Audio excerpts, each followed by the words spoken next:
usuário.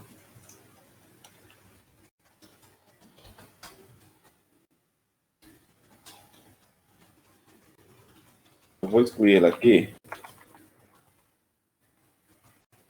Cadê?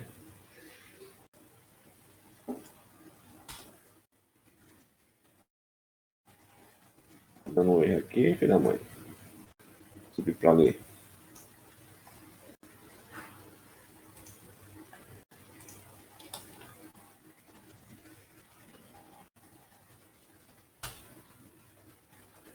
Vou colocar o cascade aqui.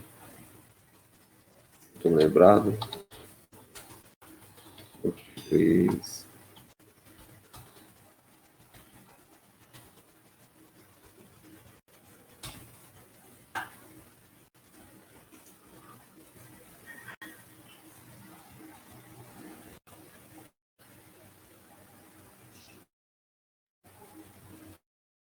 Ah, faltou.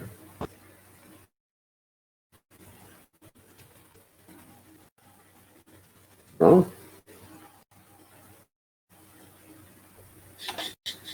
Tem que pegar o nome desse gatilho. O nome dele é esse.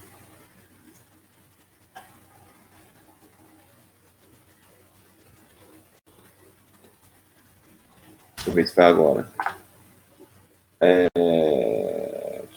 Ah, eu tô botando o nome da tabela errado, né, cara?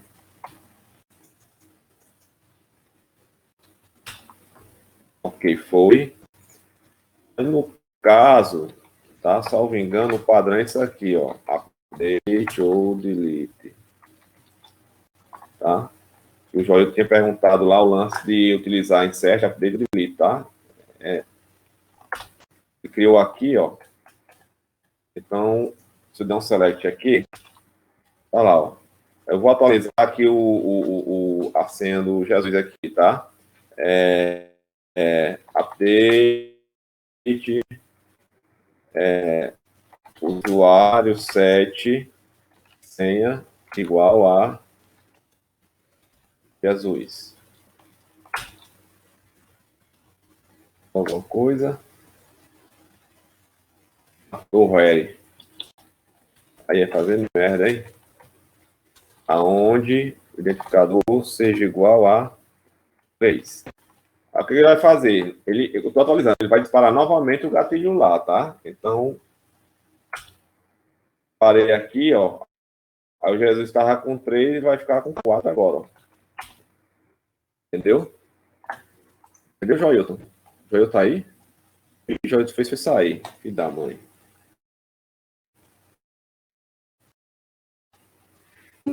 Entendeu aí, cara? A todo mundo tem feito sobre o gatilho.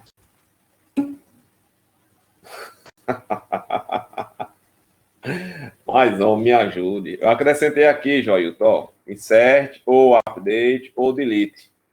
Tá? Aí, quando eu fiz isso daqui, ó. Entendeu? Aí eu vou atualizar aqui de novo, ó. O Jesus está com qual ID? Está com ID 4. Eu vou atualizar ele aqui, ó. ID 4, vou voltar para o nome, ó. Para a senha, tudo minúsculo.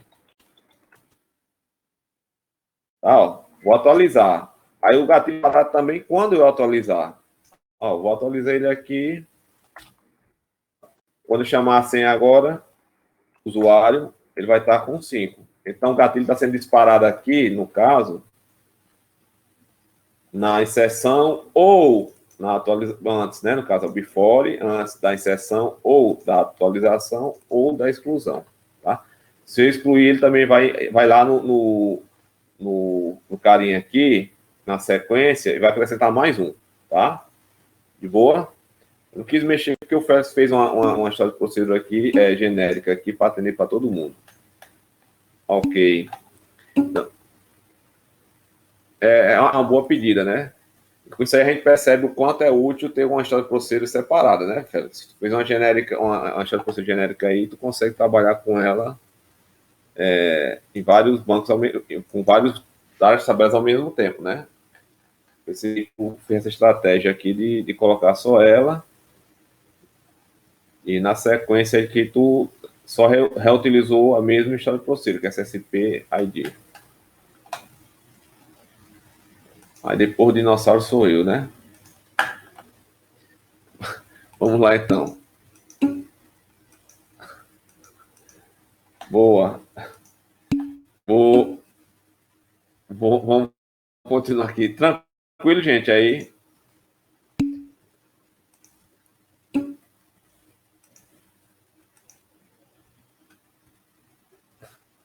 Eu tava lembrando aqui, tu tinha colocado lá, a gente ia conversar sobre isso, como fazer, né? Lá na sala de aula. Acho que eu tinha até pesquisado em algum canto. O que eu posso dizer assim, É porque ele passa o nome da tabela como um parâmetro obrigatório para o gatilho, né? Então você pode utilizar o nome da tabela. Isso. É assim, uma coisa que eu acho legal no Postgres, tá? Não é porque ele é só free, não. É porque a documentação dele é muito boa, ele é um banco muito bom, tá? E assim, se você quiser se dedicar a estudar Postgres, começar hoje, por exemplo, o pessoal aí, talvez daqui a um ano você ainda não esteja 100%, tá? Então, o que eu sei é aprender no dia a dia, mexendo e tudo, mas assim, eu não me considero um DBA, né? Na verdade, com DBA falta muita coisa ainda. Mas você, quando começa a mexer, aí é quando você aprende mais, tá? Então, não tem outra saída não, negado. É mexer e meter o sarrafo mesmo. Não é só sentar e botar o livro embaixo do sovaco, não, né? Ninguém aprende por osmose, não. Vamos continuar aqui então, beleza? Pode falar, Félix.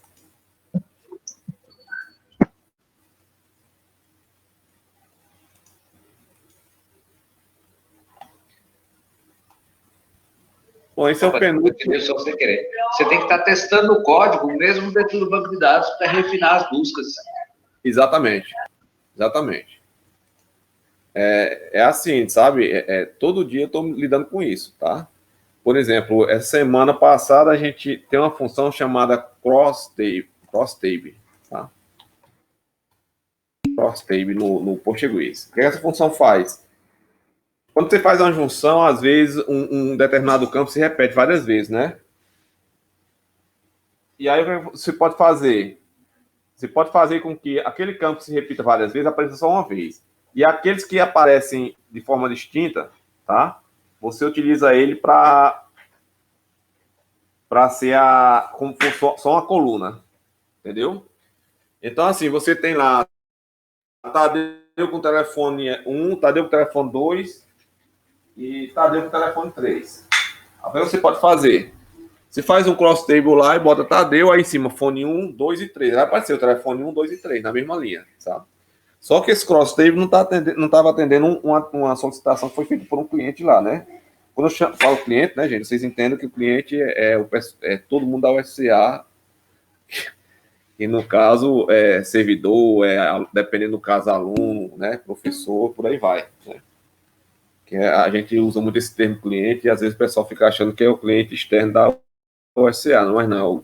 Os clientes da DTI, lá da UFCA, são servidores, alunos, e servidores tem técnico administrativo, professor, e algumas vezes até o pessoal que está lá como estagiário, ou também o pessoal contratado, terceirizado, né? Esse pessoal aí é cliente nosso, né? Só trabalha diretamente com a DTI. E aí o cliente pediu um lance aí, que era algo do tipo, sabe? Tinha a ver até com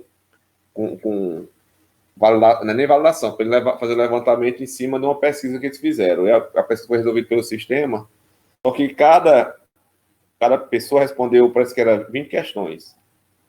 O sistema já tem isso, né?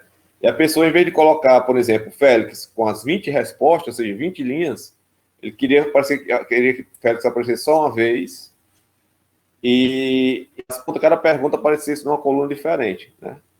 Aí você pode fazer isso via programação ou você pode fazer isso via cross table, né? Só que a cross table não estava atendendo lá como eles queriam. Então eu tive que fazer 2 histórias de procedure para resolver o problema, né? Fiz uma história de procedure, aí modulei ela e fiz a segunda para resolver o problema. Isso, exatamente. Entendeu? Aí isso aí, esse cross table resolve isso aí, tá? Mas é interessante esse tipo de ajuda. Ok?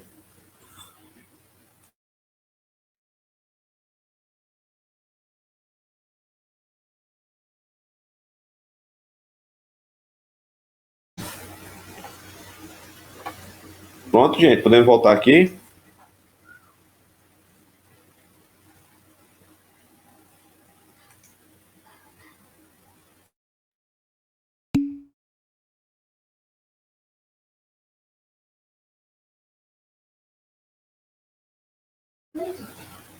Rapaz, o negócio hoje está feio.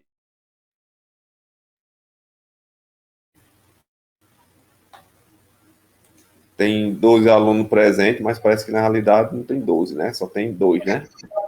O pessoal está estudando a prova já. Então vamos aqui, né? Fechar os 2 últimos slides aqui, né? Deixa eu pegar meu notebook aqui que eu acabei ligando de forma necessária.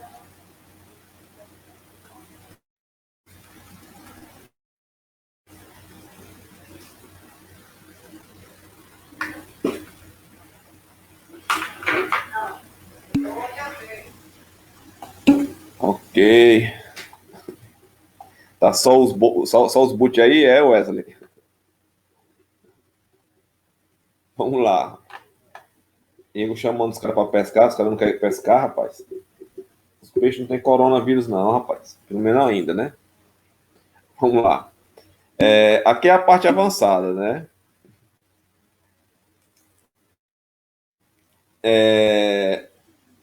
E aí, foi especificada aqui a ISO 9075, que ela também é a ISO IEC, né? Ela, na realidade, hoje, qual a da ISO também é IEC. Esse cara aí não contempla funções de cada banco. Embora que cada banco tenha a sua implementação de funções mais comuns, né? Esse próprio cross table aí que eu falei para vocês é uma função que raramente é utilizada, mas você tem. Só que no post vai de um jeito, e aí esse cross table aí, ele depende de uma biblioteca do C, você tem que ativar essa biblioteca via comando, tá? Fosse um import.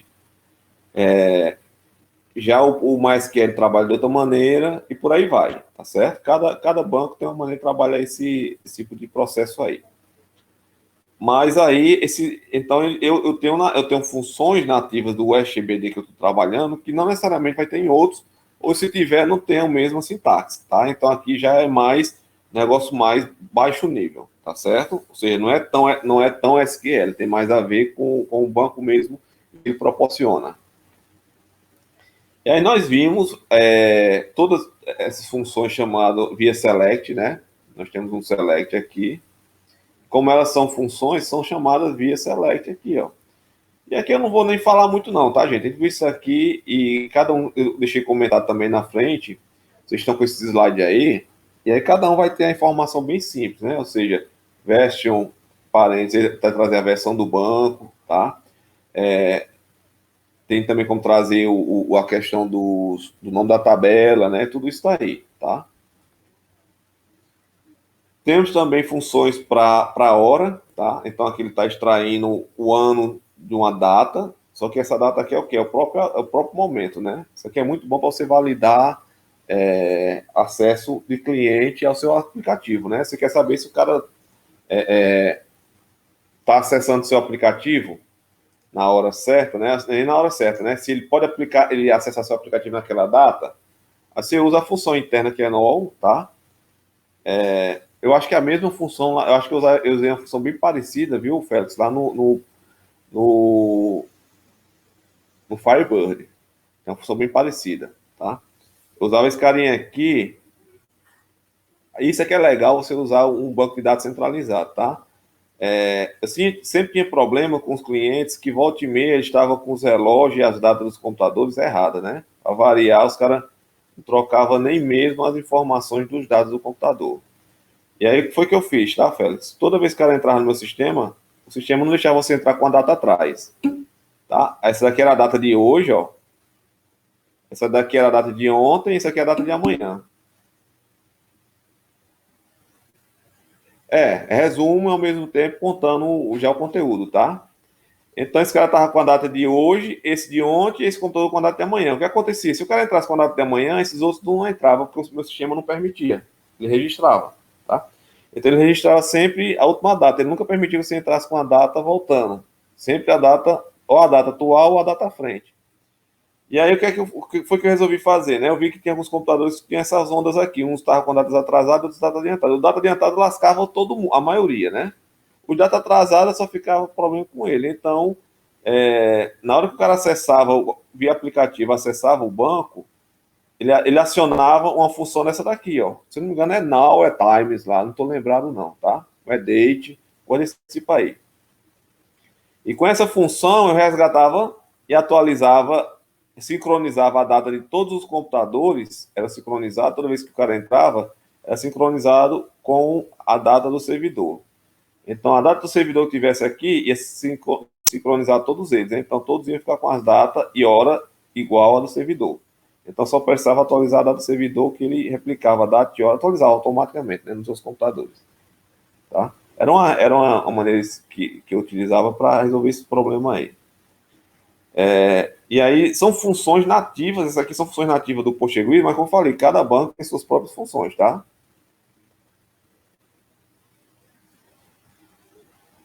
Algumas vezes o pessoal, né, o pessoal tentava voltar lá, porque como o sistema desktop, né, eu acho que você deve ter algo parecido lá, né, tem uma data de vencimento, né, de utilização. Aí se o cara entrou naquela data, ele podia voltar, aí se ele tivesse um controle, o cara voltava e ficava eternamente naquele ciclo vicioso lá.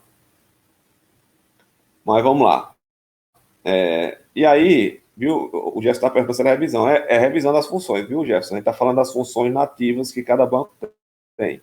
Eu estou falando do PostgreSQL, mas estou dizendo que cada banco tem o seu. Como eu disse aqui, no PostgreSQL tem o now, para pegar a data atual, mas eu já usei também no Firebird, né, porque eu utilizava lá, que era a função, eu não lembro qual era a função, cara, aqui tem aí trocentos anos aí que eu mexi, era com Firebird e Delphi, na realidade, né? Tá com mais de 10 anos que eu mexi uma vez desenvolvendo algo do tipo, né? Só tô fazendo agora só legado mesmo, né? Só o volte bem, um cliente pede alguma coisa, eu vou lá e atualizo, mas é raro. Tanto é que estou usando o VirtualBox, né? Então aqui são as funções, e essas palavrinhas são palavrinhas reservadas, tá? Então você pode utilizar elas aí para pegar informação baseada na função, tá? Por exemplo, aqui eu coloquei year, que é essa palavrinha reservada aqui, vai trazer o ano, tá? Se você quiser trazer o século, usaria essa daqui, tá certo? No caso do current timestamp, né? Do Firebird, né? Eu não estava lembrado qual é, sei que tem alguma coisa a ver com tempo e data. O timestamp sempre tem o timestamp é sempre data e hora tudo junto, né? Eu não lembro que tem alguma coisa desse tipo aí. Mas tem 10 anos que eu não mexo com o desenvolvimento do zero, e essa subrotina em particular tem uns 20 anos que eu fiz, né? Então, bote tempo aí no meio do caminho aí, né? Então tá aqui. Então, embora eu esteja fazendo volta e meia, faça alguma manutenção em legado, mas é mais difícil acontecer eu mexer em código mais antigo, como esse daí, que seria de controle do sistema. Então tá isso aí. Aí você consegue fazer alguns cálculos, tal, fazendo multiplicação e por aí vai, tá bem? Eu vou falar rapidamente essas funções. As funções aqui, na realidade, é para vocês saberem que existe, né? E que provavelmente os outros bancos vão ter também, tá? Aqui é conversão de tipo, tá? Eu estou convertendo aqui sem o tipo uma string. Uma string, lembra que vocês conseguem ver aqui, eu tenho um apóstrofo, aspas simples, tá? Ele está do tipo baixar, né? Cadeia de caractere, e está convertendo ele para inteiro. Eu tenho duas maneiras de fazer isso. Ou usando esses dois pontos aqui, que eu vou apagar agora, ó, pra vocês verem melhor. Ou usando esses dois pontos aqui, ó, que é dois ponto, e o tipo, ou usando a função cast, tá? Aí é uma escolha sua. Qual é que você usa? Cara, eu uso às vezes um, às vezes eu uso o outro, tá? Depende de como é que eu estou vendo o código lá e como eu me sinto mais à vontade naquele código, tá? Não tenho preferência, não. Tem momentos que para mim,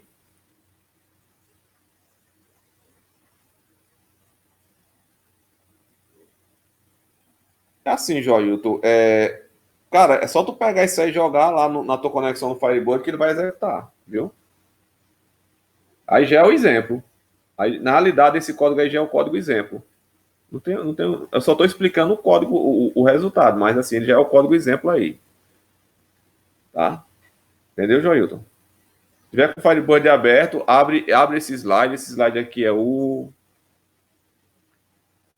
slide 4, tá? Entra lá na sala de aula e abre o slide 4. Esse aí é o slide 4, tá certo?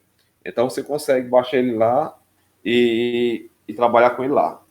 Entendeu, Joilton? Esses que eu estou falando agora, eles estão lá já pronto. Então você não tem muito o que fazer, não, tá certo? Só um minutinho, gente.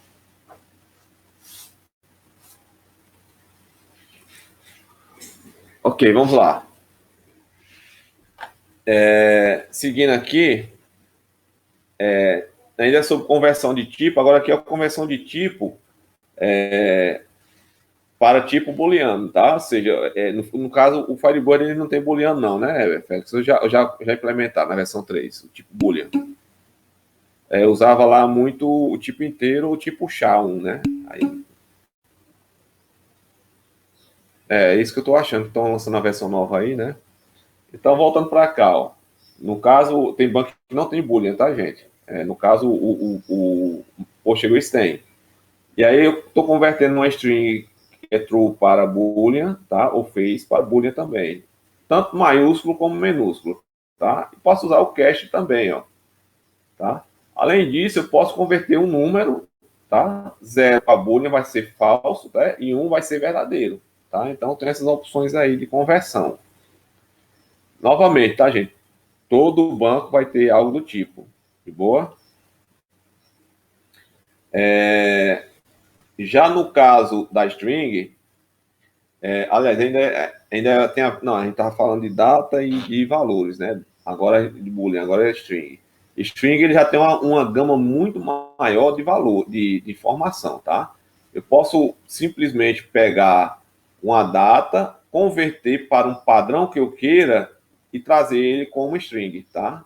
Tá aqui, ó, to char, né? Ou seja, para char, ele está convertendo, tá? Que é um cache de uma data usando essa máscara para esse carinha aqui. É muito interessante porque aqui o que vai acontecer? Ele vai trazer a hora, tá? Até 12, né? No caso, 12 horas, né? Ele não vai ter 13 horas, 14 horas, não. 12 horas, aí 1 hora, 2, tá? E na sequência ele vai ter minuto, segundo, tá? Só que aqui ele já está usando a questão das 24 horas, né? Vai ter 12 horas, 13 horas, né? Aqui já é uma formatação diferenciada, que é dia, mês e ano, né? Lembra que o banco sempre vai trabalhar no Postgres em particular. Ano, mês e dia, salvo engano, lá no Postgres, se você colocasse a barra, né?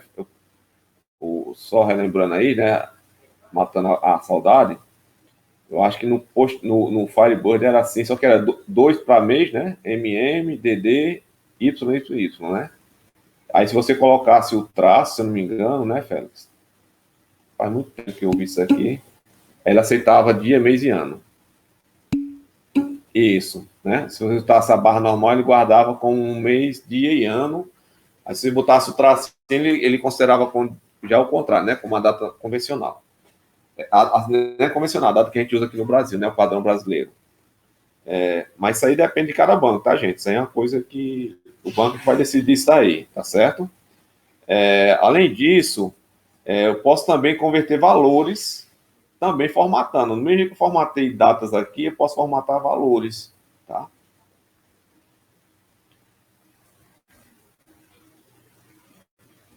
Aqui a questão de converter todo mundo para maiúsculo, né? Assim, é algo meio que de praxe, tá? Inclusive, esse upper e lower eu acho que existe em todos os bancos, tá? Se não existir em um banco que não tiver, acho complicado. E aqui nós temos também, no caso, a contagem, né? E o int cap, pronto, me escapou. Int cap, acho que é só o primeiro maiúsculo aqui, tá? Vai trazer só o primeiro maiúsculo. Iniciar com um maiúsculo, acho que é isso. Escapou aqui, deu uma escapada, mas acho que é isso mesmo, tá? Aqui é como fosse a questão de uma substring, tá? Ele está procurando a posição onde é que esse carinha está dentro desse daqui, tá? Esse outro aqui é como se fosse uma substring, está pegando a partir do 8, né? Como não está dizendo, substring, né, gente? Aqui é funções que você vai ter semelhante tanto em linguagem de programação, como você vai ter semelhante também em outros bancos, tá? Esse é a mesma coisa, tá? Se eu usar vírgula, eu uso from. Aqui eu estou dizendo o seguinte, a partir do 8, pegue 1, tá? A mesma coisa aqui, tá? Então, ou você usa vírgula ou from, ou você usa assim, ou usa com from for, tá? É a opção sua aí de escolher. Essa é a sintaxe que ele dá. Overlay vai fazer um repasse, né? Vai pegar os valores passar 1, 2 e 3 a partir do 2, né? Aqui ele vai trocar o que tiver de S por Z. São tudo funções, tá, gente? LDAP ele vai preencher com 0 que estiver faltando. Então, se aqui está dizendo 11, eu tenho 9. O que vai fazer? Vai botar à esquerda, left, né? Vai botar à esquerda, o L é de left. Tá à esquerda, os zeros que não for. Aqui no caso tem 9 caracteres, para 11 faltam 2, então ele vai acrescentar 2 zeros à esquerda. Já o R é de right, né? Então ele vai acrescentar 2 zeros à direita. E aqui é a expressão regular, tá? Aqui foi só para vocês verem que também tem expressão regular. A expressão regular, cara, se for falar de expressão regular, só expressão regular em si, né, já é um curso gigante, tá? Na verdade, você tem vários livros aí. Em português, infelizmente, nós só temos um, mas é bom. Esqueci até o nome do cara. Mas em inglês mesmo, você vai encontrar vários livros de expressão irregular, que hoje é algo que todo mundo deve conhecer um pouco, tá? Eu sei só o básico, tá, gente? Quando tem colchete, que a expressão regular, ela é baseada no bichinho chamado forma normal de Beck's, FN, Beck's Now. Forma normal de Beck's Now. Lá no livro do CBesta, lá que eu falei para vocês, tá? Ele fala essa forma normal. E aí, aqui é parecido com a forma normal lá, só que tem uma variação, né? Ele diz que, assim, pode ser qualquer valor entre 0 e 9 e vai se repetir 3 vezes. Entre 0 e 9, 3 vezes. Entre 0 e 9, 3 vezes. Entre 0 e 9, 2 vezes, tá? Então, e aqui ainda por cima, né, essa função em particular tá fazendo o quê, tá? Ele tá pegando esse primeiro pedaço aqui, depois dele vai botar um ponto. No segundo, depois dele é um ponto. No terceiro, depois dele é um traço. E tem um quarto, tá? Então, aí são as funções para manipulação, tá? Essas aqui a gente é muito parecido com a programação, mais, menos, vezes, dividir, módulo e potenciação, tá? E aqui no caso a raiz quadrada, tá? É um pouco diferente. Pipe barra. Aqui a questão do fator, o fator, né? Fatorial, 5 fatorial posso escrever assim ou assim. E por aí vai, tá? Tá valor absoluto, ó. O I para bit, isso aqui a gente fez em sala de aula, né? O I para bit, o O para bit, tá? O short para bit, bit a bit, né? Isso aqui é mais ou menos isso aqui, tá, gente? O I para bit, né? Você tem 1, 0, 1, 0. Aqui você tem 0, 1, 1, 0. Aí, se eu for usar um I para bit, qual é o resultado aqui, né? 0. Aí, e aqui vai ser como fosse verdadeiro, verdadeiro, verdadeiro, é verdadeiro, aqui vai dar falso, aqui vai dar falso, tá? Já o ou seria o quê? Qual seria o resultado do ou aqui? Seria, ó, esses dois aqui é 0, esses dois vai dar verdadeiro, esses dois aqui, ó, vai dar verdadeiro, esse daqui vai dar verdadeiro. E o ou exclusivo, né? Esses dois aqui dá 0, esses dois aqui dá 0, esses dois aqui dá 1, e esses dois dá 1, tá? Estou fazendo só um resumão aqui, mas isso aqui é conteúdo que vocês devem ter visto já em outra disciplina aí, tá certo? Deslocamento de bit aqui e deslocamento de bit para a esquerda e para a direita, tá ok? Para randomizar valores, se você quiser randomizar, tá? Tirar módulo, tá? Ou seja, 10 dividido por 3 o resto, aí está pegando o resto aí da divisão. Novamente tem um para valor absoluto, só que agora em forma de função, tá? Aí, novamente, tem um também para elevar ao quadrado. No caso, aí está 2 elevado à terceira, né?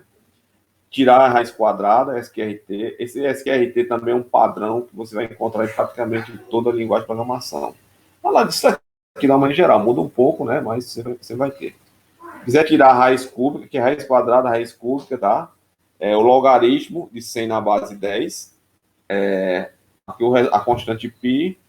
E aqui o exponencial, né? Na hora que eu não boto exponencial de 1, ele vai trazer o valor exponencial, né? Aí é muito usado para cálculo científico. Questão de truncar, arredondar, tá? Pega o menor, o menor maior do que o número, né? O maior menor que o maior, o menor maior do que o número e o maior menor do que o número, né? Então são os dois que você encontra aí. Aqui é uma brincadeirazinha para randomizar os valores, né? Eu só deixei só para vocês verem que você consegue fazer algumas coisas simplesmente brincando com as funções aí. Se você perguntar, vai utilizar essas funções lá na consulta? Cara, se eu utilizar alguma coisa simples na questão, na prova, tá? Aqui é a questão do explain, tá? Basicamente a gente falou sobre isso, né? Para a gente ver desempenho, a gente viu isso rodando no banco, viu ele mostrando o explain bem bonitinho, tá?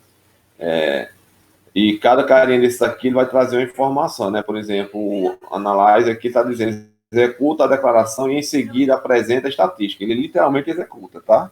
E você pode ser que você faça o sprint sem executar, ele faz só baseado nas estatísticas existentes, né? Mas aqui ele vai executar e vai pegar realmente os valores, tá? Verboso é a questão de saída, você vai sair as informações, tá? Mostrar o custo ou não, tá?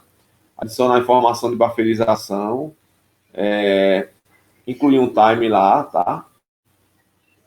Na inicialização, no caso, né? Formatar a maneira que você quer sair, se é T, XML, JSON ou YAML, tá? Que é um formato aí específico. E aqui eu peguei esse exemplo e botei lá para rodar, né? E esse exemplo aqui a gente viu, eu fui mudando o formato, né? Mudei o XML para JSON, depois mudei para YAML, YAML, tá? Por aí foi. Também falamos dos tipos variáveis, né? Como é que eu posso tipar as variáveis dentro de uma função. Só que eu não ia criar uma história procedure. Esse do aqui, ele está limitando o corpo de uma história procedure. Tá? Tu imagina que isso aqui é uma história procedure. Só que eu não ia escrever uma história procedure para cada exemplo. Então, o Postgres nos dá essa palavra reservada do, que eu consigo, através dela, simular uma história procedure simplesmente com os delimitadores, né? Que eu utilizaria lá na história procedure. Se tivesse uma história procedure, ele ia substituir esse carinha aqui, tá? Agora, aquele só executa se você estiver dentro do banco, né? Nem dentro do banco. Ele executa na chamada só. Você não vai ter... ele não fica guardado no banco, tá? Você faz e toda vez que precisar, você tem que refazer. Mas aqui a ideia era para usar esses carinhas aqui, ó. Esse carinha aqui, ele tá pegando... Eu tenho a tabela usuário, o atributo login. Esse carinha aqui, tá? O tipo dele vai ser do tipo do login aqui, ó. Tá? Porque ele tá pegando através desse cara de cá. Então, o tipo de login aqui, se for um baixar 10, esse carinha aqui vai se baixar 10. Se esse carinha for um inteiro, esse carinha vai ser um inteiro. Tá? Então, ele tá pegando só o tipo desse cara aqui e atribuindo a esse. Já aqui, ele está pegando o tipo da coluna inteira, tá? Né? Na verdade, assim, ele vai jogar dentro desse carinha aqui todos os dados do usuário, tá? Então, se eu tenho dentro da tabela usuário, eu vou ter atributo ID, usuário, e login, ID, login, senha. Quando eu abrir esse carinha aqui, eu posso abrir ID, login e senha e mostrar um separado do outro, tá? Aqui já é o tipo de registro, tá? Na realidade, aqui eu defino qual é a minha tabela, ó, tá? Aqui eu não defino nem qual é a tabela. Aqui eu tenho que ter uma tabela existente. Posso ter que fazer uma consulta na tabela existente. Aqui, esse carinha aqui eu posso utilizar para pegar um registro de uma... o registro de uma junção, tá? Não preciso ter uma tabela, eu posso ter uma junção que resolve esse problema aí. E nós temos também desvio condicional, né? Aqui é o padrão da sintaxe do Postgres, né? O exemplo é bem simples, normalmente usando do, para um if, faço a comparação aqui é só um igual, tá? Ó. um igual, um igual. O else if, tá?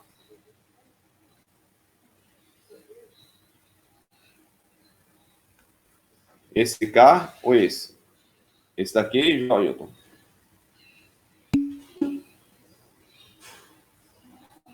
Esse cá?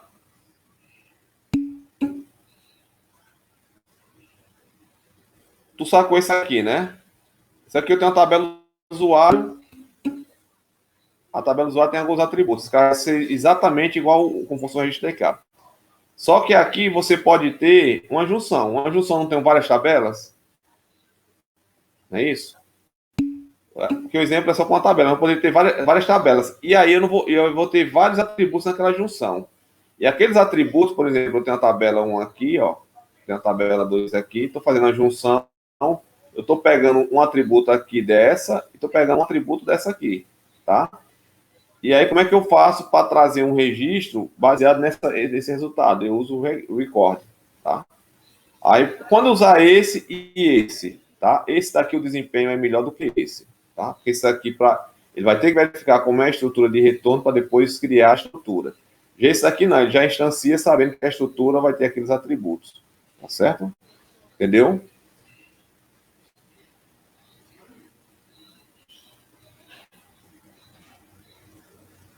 Entendeu, Joilton?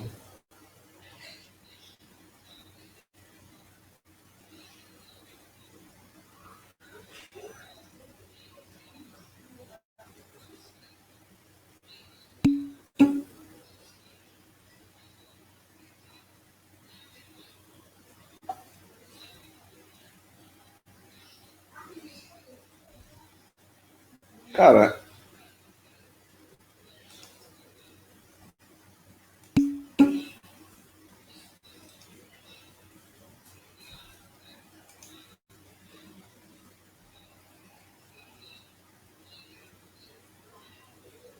minha tabela usuário é um atributo de identificação, o login e a senha. É uma tabela, tá? Quando eu uso esse carinha aqui, ele vai ter uma estrutura desse tipo: identificador, login e senha. Entendeu? Quando é que eu uso esse aqui? Por que ele vai ter esse aqui? Ele está dizendo que está utilizando o padrão da tabela do usuário, tá?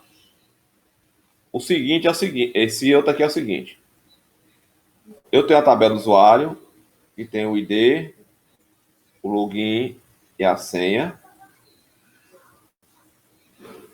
Eu tenho a tabela de funcionário, que tem o nome e tenho, sei lá, a data de nascimento. Tá certo?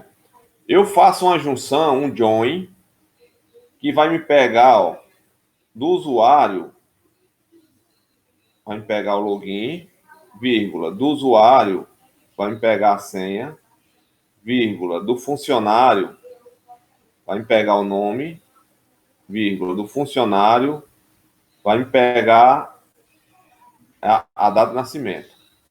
Existe alguma tabela com esses atributos? Nosso exemplo aqui? Não. Então, eu não posso, se não existe uma tabela com esses atributos, eu não posso usar o runType. Eu tenho que usar o record. Porque o record, no momento que a tabela vai ser executada, ele vai perceber que vai precisar de 4 atributos e são esses atributos. Aí ele cria esse carinha com esses atributos. Entendeu? Beleza. É só isso, Joilton. Aí você tem um if aqui, tá? Tranquilo? Tranquilo, Joilton.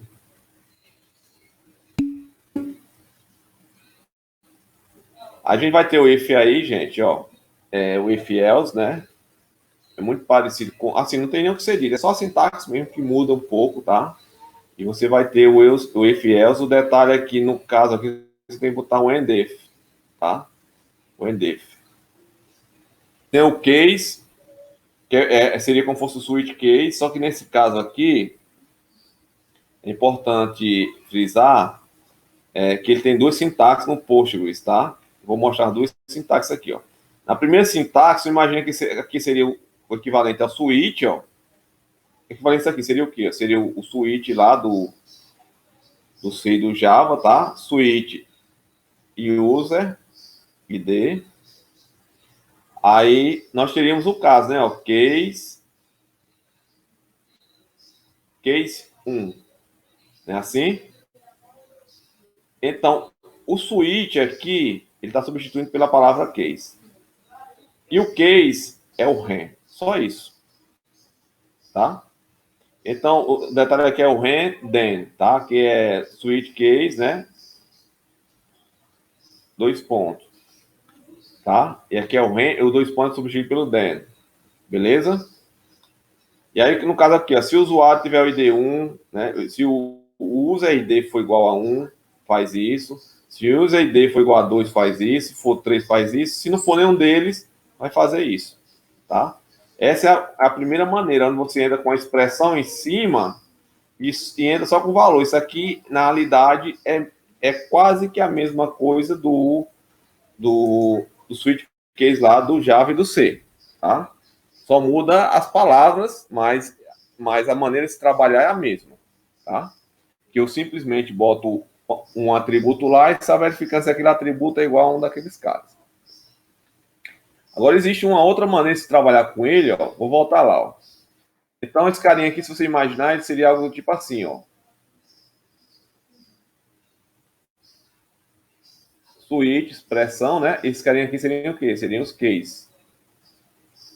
Tá? Case e os valores. Tá? Ó. Case e o valor. E esse aqui seria um else. Tá? Obviamente, teria uma chave aqui, teria uma chave aqui. Aí a sintaxe dele é equivalente, aqui é uma expressão, aqui é um valor, aqui é um valor. Aqui seria, por exemplo, uma variável do tipo inteiro, né? Aqui seriam os valores. Então, essa sintaxe é parecida com a do C. Já esse outro aqui é um pouco diferente, tá? Na realidade, o case fica solto. E a expressão, como um todo, vem para dentro do cara aqui. Nessa expressão aqui, ó, vou voltar lá, ó. Essa expressão aqui é só o valor, só o ID, algum coisa do tipo, né? O ID ou alguma informação básica, porque a gente usou aqui, ó, o ID do cara.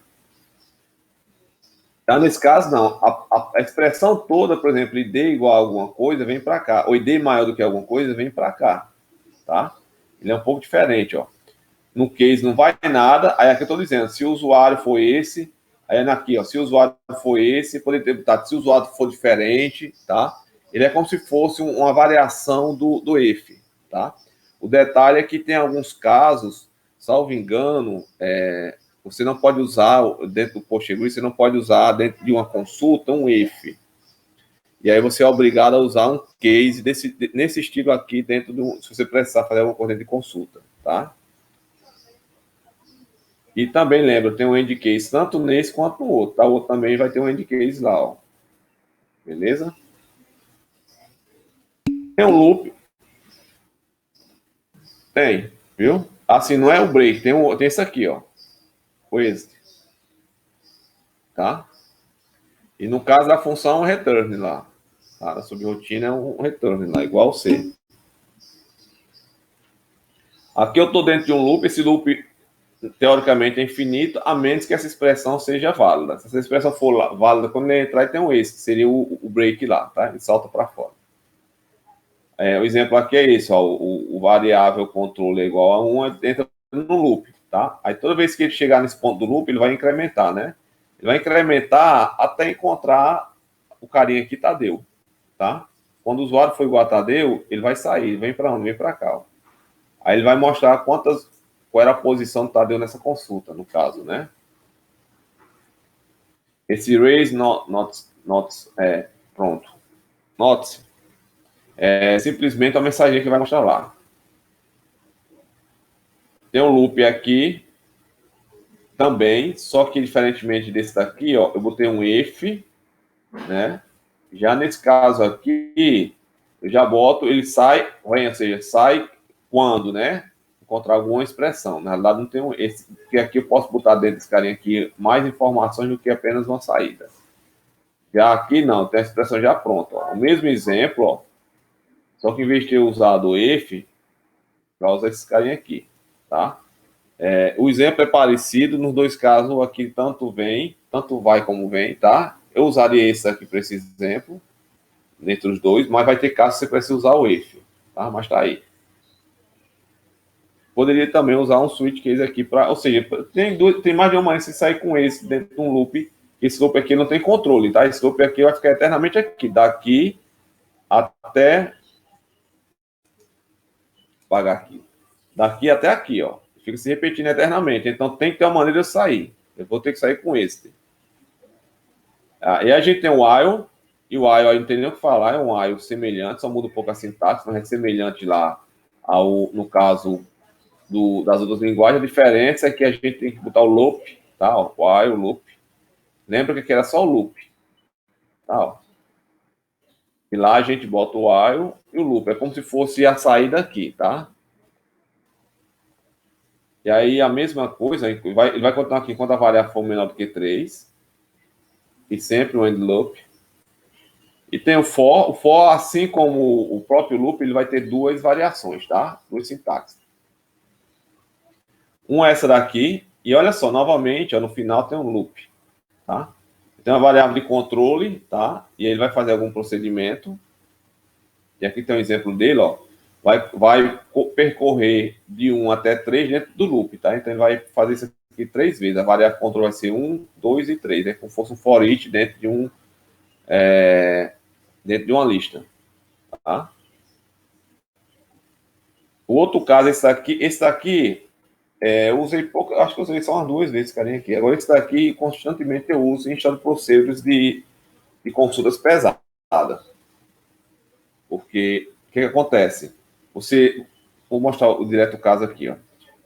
Você usa ele, aí aqui, viu, Joilton, ó.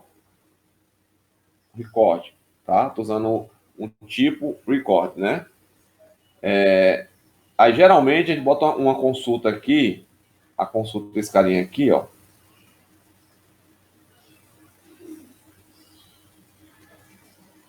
Tá? E aí, se essa consulta aqui, por exemplo, voltar, sei lá, 100 registros, ele vai percorrer isso 100 vezes. Agora, para cada registro, ele joga dentro aqui desse cara de cá. Entendeu? Então, novamente, é um for each, só que agora é um for each baseado no resultado de uma consulta. Tá? Isso aqui é interessante você utilizar muito. Eu utilizo muito dentro do Shadow Procedure para pegar resultados, fazer processamentos paralelos entre tabelas. Ih, gente, desculpa aí. Um minutinho só. Minha mãe. Oi.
Gente, desculpa aí, era minha mãe e assim como é noite, eu tive que atender, viu?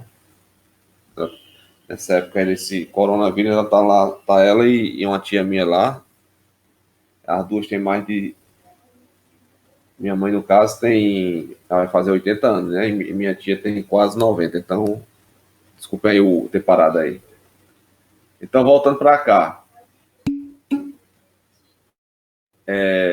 voltando para cá, ele vai fazer um for each dentro do resultado desse carinha aqui, tá? É muito útil você tá trabalhando com histórico procedure e quer fazer algum processamento em cima de mais de uma consulta. Falei com você sobre o cross table, né? Por exemplo, lá nas duas subrotinas, na história procedure que eu criei para o cross table, ele está utilizando um for each desse tipo aqui lá, tá? E uma das estruturas lá, ele está usando um for each desse tipo, que é para gerar o resultado final, tá?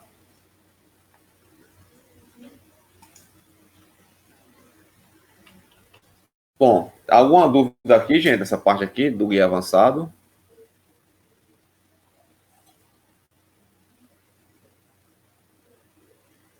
S para sim e N para não.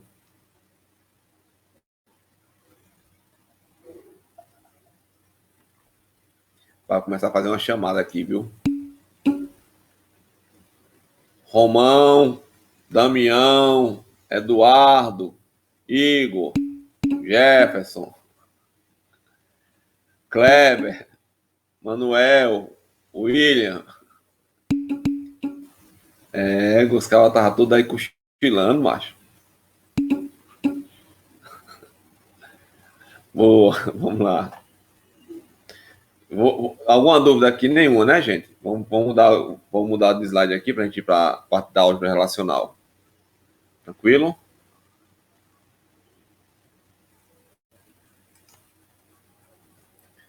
Trocar de slide.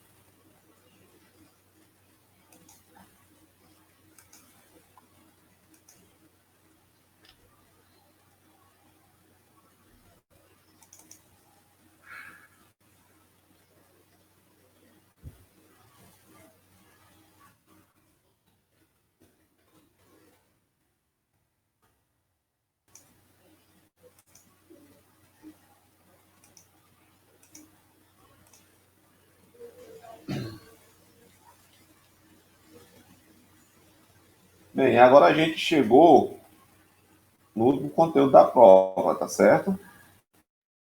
Que no caso é álgebra relacional. Só mudar aqui o ponteiro do mouse.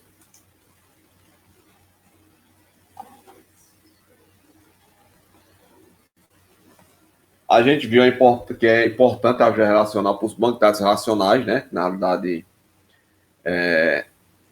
ela foi criada para os bancos de dados relacionais, tá? Aliás, os bancos de dados relacionais foi criado baseado nela, né? Então, é importante você conhecer para que você tenha uma noção de como, se você sempre praticar, você vai chegar a um momento que consegue ver sua consulta de forma de álgebra relacional. E aí, quando você começa a ver a sua consulta de forma relacional, você começa a ter um bom resultado de otimização da sua consulta, tá certo? E aí nós temos as relações lunares, né? A primeira que a gente viu foi seleção. A seleção, ela separa as tuplas em duas partes, tuplas, tá? Em banco de dados, em tabela, seria o equivalente a registros, tá? Então, supondo que eu tenho um carinha desse tipo aqui, ó, com alguns registros, a seleção vai separar em dois conjuntos, tá? O conjunto A, eu vou chamar dessas daqui, eu selecionei essas que eu risquei, tá?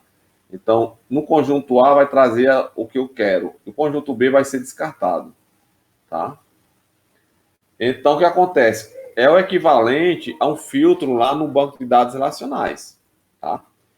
Quando eu uso um banco de dados relacional que eu estou fazendo um select, eu uso o query, tá? Então, esse carinha aqui seria o equivalente a um filtro. Então, um paralelo seria o query da SQL, tá?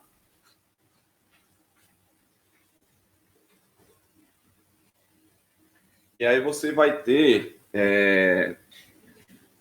algumas características para esse cidadão, tá? Primeiro, a sintaxe, né? Eu uso o sigma aqui, o símbolo sigma. Na sequência, a condição e a relação, tá? Então, qual é a semântica aqui, né? Ó, selecione, que é o sigma significa selecione, as tuplas da relação R, ó, que atendam à condição que eu especifiquei, tá? E aí tem um exemplo aqui, ó. Seleciona as tuplas da relação funcionário cujo ID setor seja igual a 1 e o salário seja superior a 1.000. Tá aqui, ó. Selecione onde o ID é igual a 1 e salário maior do que 1.000 de funcionário. E aí, quais são as características que a gente tem dela aqui, tá? A seleção, ela sempre vai ter o grau que se refere à quantidade de atributos, tá? Igual a R, tá? Então, se eu tenho uma relação, lembra que a relação seria o equivalente a uma tabela. Então, se eu tenho uma tabela com 10 atributos, tá? O grau da minha seleção vai ser 10, tá? Então, se minha relação tem 10 atributos, aqui vai ser 10. O número de dupla é igual ou inferior. Uma vez que eu estou fazendo um filtro, né?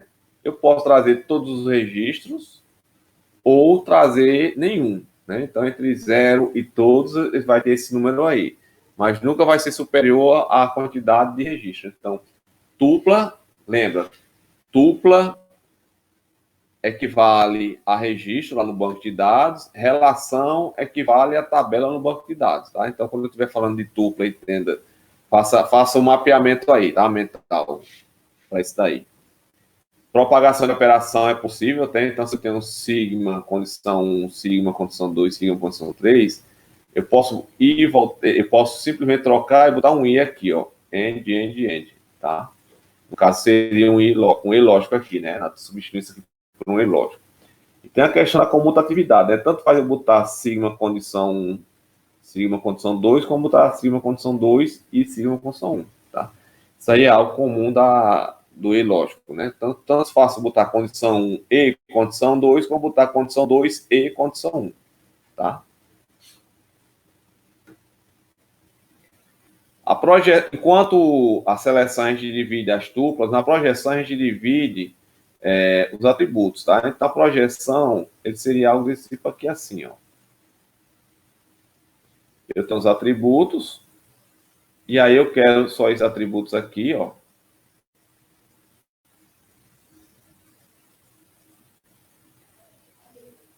Que são esses atributos que eu risquei aqui, e quero descartar os outros. Como é que eu faço isso? Usando a projeção, tá? E aí, esses carinhas aqui seriam equivalentes a atributos que serão usados, ó, da tipo A, né? E esses em branco aqui seria o quê? Seria o tipo B, ou seja, seria o subconjunto B. Tá certo? Aí eu vou ter aqui a projeção, como é que ela é escrita, né? Com π, né? Π, a relação de atributos e a relação. Então tá aí, ó. Projete o atributo, os atributos, né? Que está definido da relação R. Esse carinha aqui seria o equivalente ao que fica entre o select, lá da SQL, tá? Equivalente ao que fica entre o select e o from. Tá? Entre o select e o from tem vários atributos. Então, a projeção seria esses atributos aqui do select. A quantidade de atributo é igual ou inferior, né? Uma vez que na projeção eu posso tirar atributos, não querer todos os atributos. O número de tuplas é igual ou inferior, né? E aí a gente explicou por quê. Porque se eu tenho essas tuplas aqui com essas informações, ó, 1, A e X, tá? Aqui eu tenho 1, A e Y. Aqui eu tenho 1, B e X. Eu vou subir aqui, tá, gente? Pronto, deixa assim.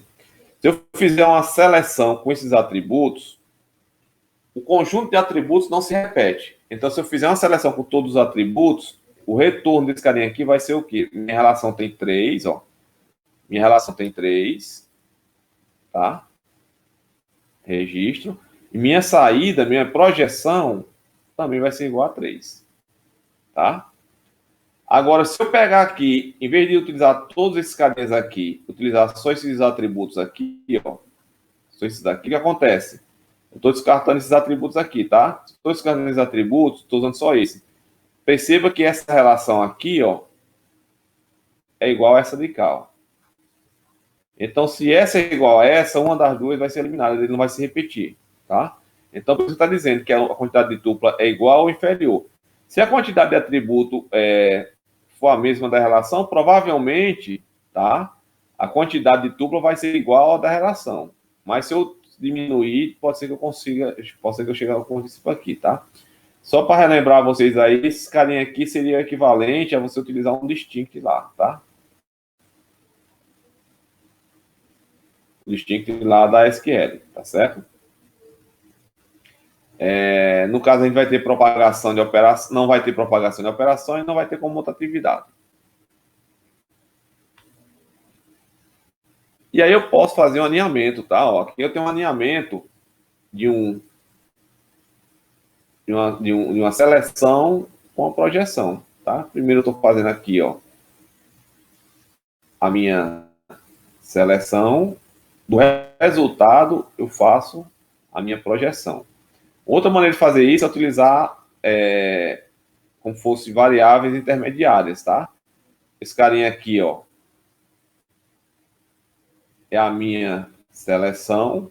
O resultado da minha seleção eu jogo dentro de uma variável temporária, né? Na realidade, jogo dentro de uma relação intermediária, tá? Isso aqui é como se fosse assim, como se fosse um registro pré-definido desse cara de cá, como se fosse um recorde lá, que a gente acabou de ver, tá?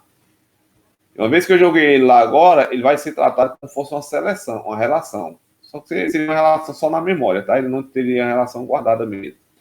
Aí essa relação aqui agora, eu posso fazer a projeção nela. Então tem essas duas maneiras aí para utilizar, no caso, você utilizar, no caso, deixa eu apagar aqui, tá? Ficou muito... Utilizar, no caso, a sequência de seleção e de projeção. A união, a gente já falou sobre união hoje, né? Na realidade, eu posso fazer a união de duas ou mais tabelas, consultas, né? É o símbolo de união estrical. E aqui, eu novamente, estou usando relações intermediárias, ó. Primeiro, eu fiz um filtro, joguei em setor 1, com relação intermediária. Aí, agora, eu peguei o setor 1, ó, estou aplicando a projeção e gerando outra relação intermediária baseada em relação 1. E, por fim, aqui eu estou utilizando novamente a relação para criar uma terceira relação intermediária, ó. E agora eu estou fazendo a união entre eles. Tranquilo, gente? Aí, alguma dúvida até agora? Sim ou não?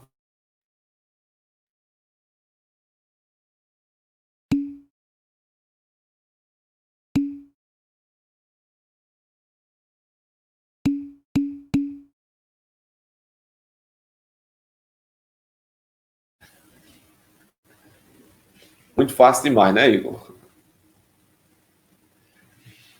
Beleza, vamos lá. Continuando aqui, tá, gente? Cadê? O mouse apareceu aqui. Tá aqui. Ainda falando de união, deixa eu ver se eu esqueci alguma coisa. Não, tudo bem. Só que eu falei na aula de hoje já, né? Ó, que no caso, os atributos e os domínios têm que ter o mesmo, tanto na primeira relação como na segunda, tá? Falei para vocês isso hoje, né? Eu disse, ó, você for fazer uma união, a quantidade de atributo que tiver na de cima tem que estar na de baixo. E por padrão também, você tem que ter o mesmo tipo, tá? O que pode acontecer? Que você está fazendo a união e não tem o mesmo tipo, né? Alguns bancos, eles fazem um cache, eu acho errado, mas eles fazem, tá? Aí é a questão de cada banco. E aí você vai ter a questão, que a gente falou hoje também, né? Ó, da união, interseção e subtração.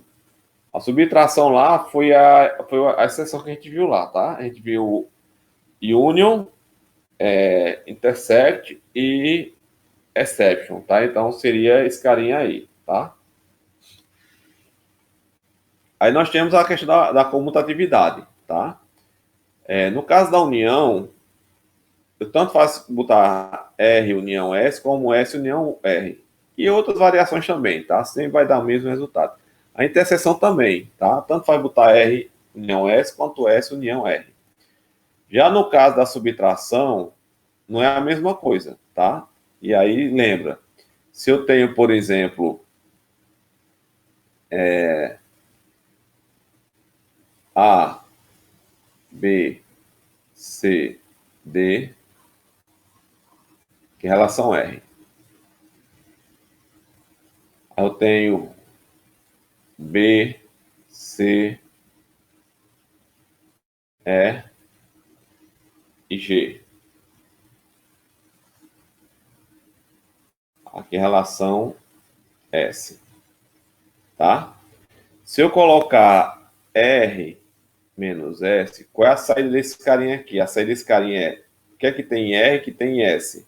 B, tá? A não tem, então A aparece, ó. B tem, não aparece. C tem, também não aparece.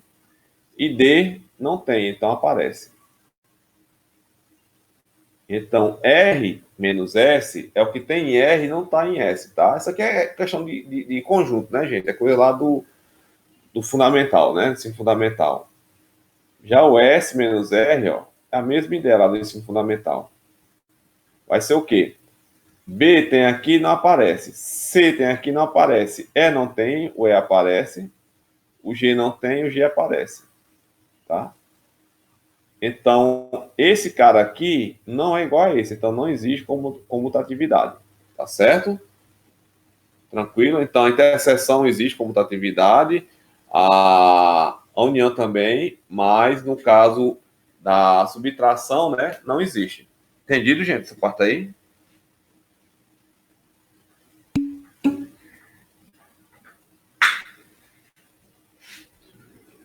Ok. Seguindo, então.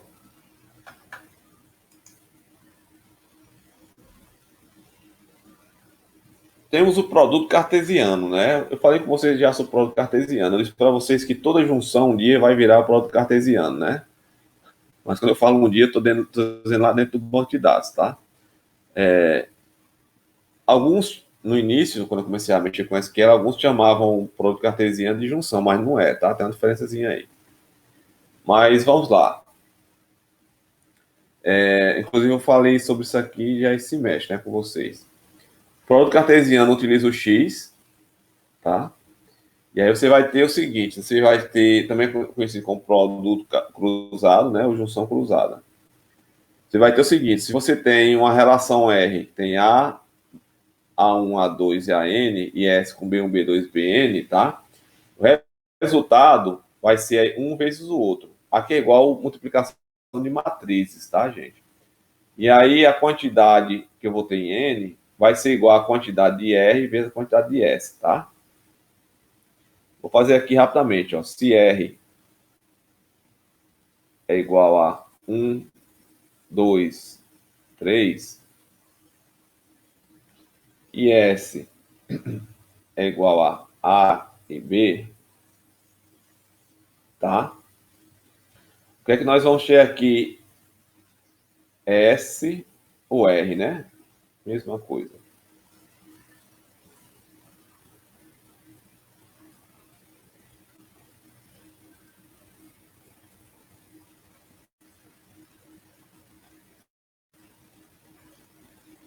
Deixa eu aqui, quase não volta. Vamos lá. R vezes S. Qual é o resultado disso? Vai ser o seguinte, ó. Se isso é R e isso é S, quem é o resultado de R vezes S ou S vezes R, tá? Vai ser 1A, 1B. 2A, 2B. 3A, 3B. Esse é o resultado, tá? Porque ele está pegando cada um de cá e replicando com cada um de cá.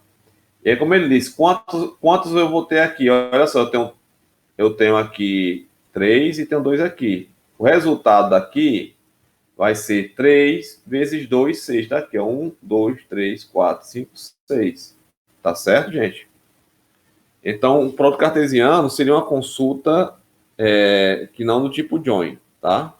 Mostrei para vocês lá, só relembrando, seria aquele cara que depois do from, eu não boto join, eu botaria from Aí tabela 1, vírgula, tabela 2, vírgula, tabela 3, tá? Então aqui seria um produto cartesiano em 3 tabelas. Entre 2 tabelas ficaria por aqui, né? Isso aqui está aparecendo.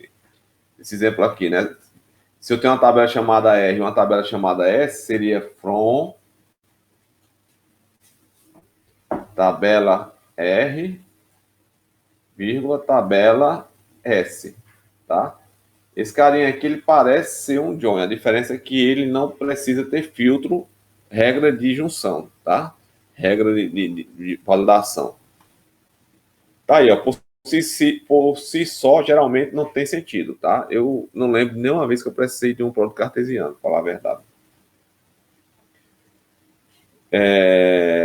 Um exemplo aí, né? Projetar o produto cartesiano do atributo nome da tabela funcionário com o atributo setor da tabela setor, tá? Então, novamente, está utilizando aqui, ó, relações intermediárias, setor e atributo, tá? E atributo já vem lá de setor.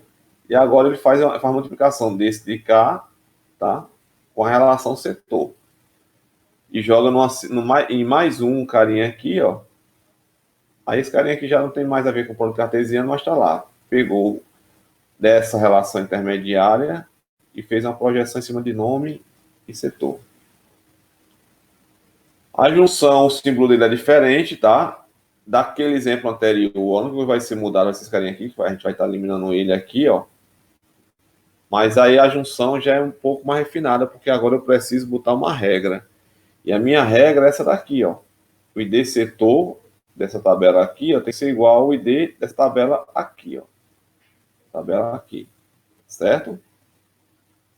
Tranquilo, gente, aí. Todo mundo calado aí.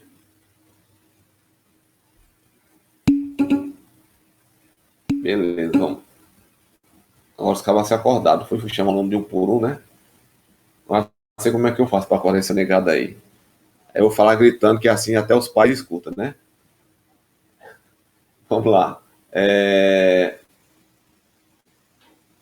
Pode ser definido como por cartesiano, como eu falei para vocês, né? A diferença é que, nesse caso aqui, eu vou ter uma soma, né? Por exemplo, se R, vou repetir lá, tá? Se a relação R for igual a 1, 2 e 3, e a relação S for igual a A e B, e existe uma relação desse tipo aqui, ó,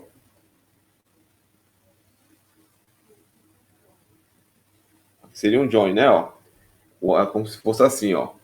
A chave estrangeira dele está apontando para esse, a chave estrangeira dele está apontando para esse, a chave estrangeira dele está apontando para esse. Qual é o resultado disso aqui, né? O resultado disso aqui vai ser o A repetindo 2 vezes, tá certo? Tranquilo? Mas se eu tivesse mais uma relação aqui, seria mais uma soma a mais aí, tá certo? E aqui está falando o seguinte, que o produto cartesiano, aliás, existe a questão do conjunto de operações completo, tá? Conjunto de operação completa é o quê? Eu consigo, via seleção, projeção, união, subtração e produto cartesiano, chegar a qualquer uma das funções da SQL, tá? Então, eu posso, por exemplo, chegar a interseção e multiplicação utilizando o quê? A interseção utilizando união e subtração. Isso aqui eu provei para vocês, né? E a gente pode chegar nesse caso dessa maneira. Já no caso da junção, né? Eu também posso fazer um produto cartesiano e agora aplicando uma condição, né? Aplicando o quê? Uma seleção para chegar o carinha lá, tá certo?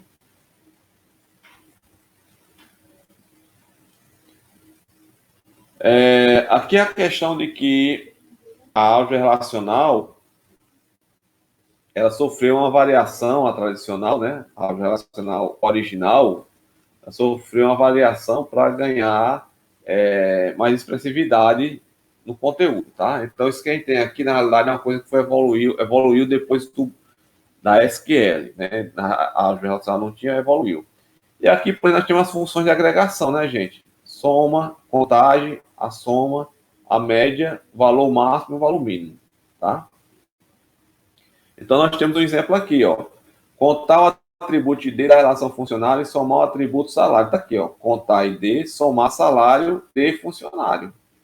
Tá? Simples assim, contar ID e somar salário. Isso aqui seria equivalente o quê, né? Seria equivalente, ó. Vou repetir aqui a função em SQL, só para vocês lembrarem. Select, count, ID ou ID, vírgula, somar, né? Que é o sum, salário, from, funcionário. Então, esse carinha aqui seria esse daqui. Esse, o contar, é esse. E o somar é esse de cá. E essa nossa relação aqui seria a nossa tabela aqui. Aí tem a questão da agregação, tá? Lembra que a agregação tem a ver com eu pegar um atributo, né? Se eu fizer, por exemplo, quantos alunos a FAP tem, né? Exemplo, né? 2.000 alunos. Ah, tá certo. 2.000 é o contador geral, né? Mas eu quero que ele me diga por curso. Aí começa, né? Ó, os cursos de TI por área, né? O curso de TI vai ter, sei lá, 300 alunos. O curso na área de administração e marketing, né? Vai ter 500 alunos. O curso de engenharia vai ter 200 alunos. Curso de direito, 1.000 alunos. Então, se eu somar esse cara aqui, ó, se eu não errei as contas, vai dar 1.000, vai dar 2.000 aqui e tem 2.000 aqui. Qual a diferença desse para esse? Porque aqui eu fiz a contagem da função agregadora. E aqui eu estou agrupando esse resultado por algum atributo específico, tá? Então, aqui seria o equivalente ao group by lá da SQL, tá? Então, esse carinha aqui é o group by da SQL, tá? Quem não está lembrado, volta lá no slide de SQL básico lá, tá? E tem também lá no curso da Udemy, tem esse carinha aqui, tá certo? E aí, por fim, nós temos junções à esquerda, junção externa à esquerda, junção externa à direita e junção externa total, tá certo? São os tipos de junção. Esse carinha aqui é o left join. Esse carinha aqui é o right join. Esse carinha aqui é a junção completa, o total, a full join. Tá? Então, são as junções que a gente tem na SQL. Tá certo? No caso aqui, eu estou mostrando um modelo de junção que você pode ver por aí, tá? Não é bem o que você vai ver por aí, não, mas porque não é bem o que você vai ver por aí, porque na realidade o carinha aqui era para estar encostado, mas aí infelizmente não consegui fazer isso, né? Você vai ter esse tipo de variações, ó. Vou botar left join. Você pode ter um left join desse tipo aqui, ó. Tá? Você pode ter um right join desse jeito aqui, ó. E um full join. E o join em si, tá? O join em si seria isso aqui, tá? Então, essa é a diferença entre eles. Aí você pode ver esse carinha assim também, gente, ó. Esse daqui dessa maneira, ó. Tá? Esse daqui ficaria dessa maneira, ó. Esse seria como se fosse um X. Esse é o menos utilizado, porque justamente esse aqui fica aparecendo o quê? Produto cartesiano, né? E esse daqui continuaria sendo o que ele é, né? Fechadinho. E uma outra maneira que você pode ver esse carinha aqui assim, ó. Tá? Essas são as maneiras mais comuns de se ver por aí. Esse fechadinho.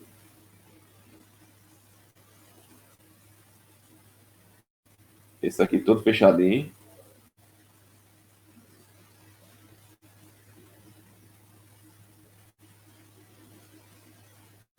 Esse aqui totalmente fechado.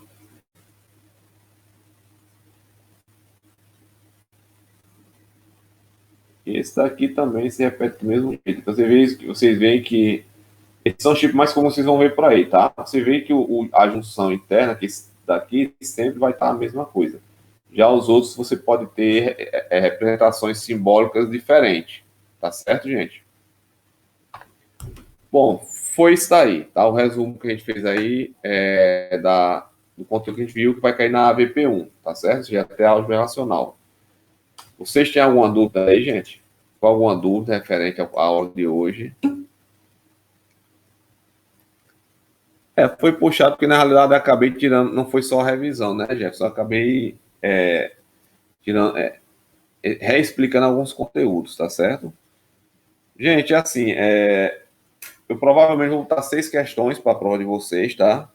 Eu digo assim, provavelmente, porque ainda